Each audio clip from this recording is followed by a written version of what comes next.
Hello viewers, আসসালামু আলাইকুম। তো ইমো অ্যাপসের আজকে গুরুত্বপূর্ণ ৩টি সেটিংস দেখাবো। এই ৩টি সেটিংস দেখলে আপনার মাথা কিন্তু ঘুরে যাবে। তো প্রথম যেটি রয়েছে সেটি হচ্ছে, আপনি যদি ইমোতে কারো সাথে সেটিং করেন বা কোনো ছবি পাঠান, সেটা সে ডাউনলোড করতে পারবে না, সে নিজে দেখতে পারবে, ডাউনলোড করতে পারবে না, স্ক্রিনশট দিতে পারবে না, বা কোনো সেটিং করলে সেই সেটিংয়ে স্ক্রিনশট দিয়ে কারোর সাথে শেয়ার করতে পারবে না। এবং কি আপনি যদি ভিডিও কলে কারোর সঙ্গে কথা বলেন, সেই ভিডিও কলটাও সেই স্ক্রিনশট দিতে পারবে না। কোনো অ্যাপসের সহযোগিতায় সেই ভিডিও কল রেকর্ড করতে পারবে না, অডিও রেকর্ড করতে পারবে না, ভিডিও রেকর্ড করতে পারবে না। তো এই সেটিংটি আপনি কিভাবে চালু করবেন, চলুন দেখা যাক। এই 3টি গোপন সেটিংস চালু করার জন্য আপনি সরাসরি আপনার ইমো অ্যাপসে চলে যাবেন। তো ইমো অ্যাপসে চলে আসার পর আপনি নিচের দিকে দেখতে পারবেন একটি প্লাস আইকন রয়েছে। এই প্লাস আইকনে একটা ক্লিক করে দিবেন।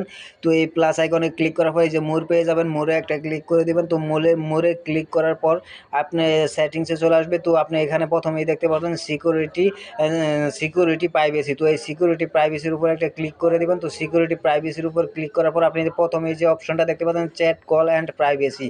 তো চ্যাট কল অ্যান্ড প্রাইভেসি এটার উপর চলে আসবেন ক্লিক করে। তো তারপর আপনি যে নিচের দিকে দেখেন block screenshot, block share, download, copy for set.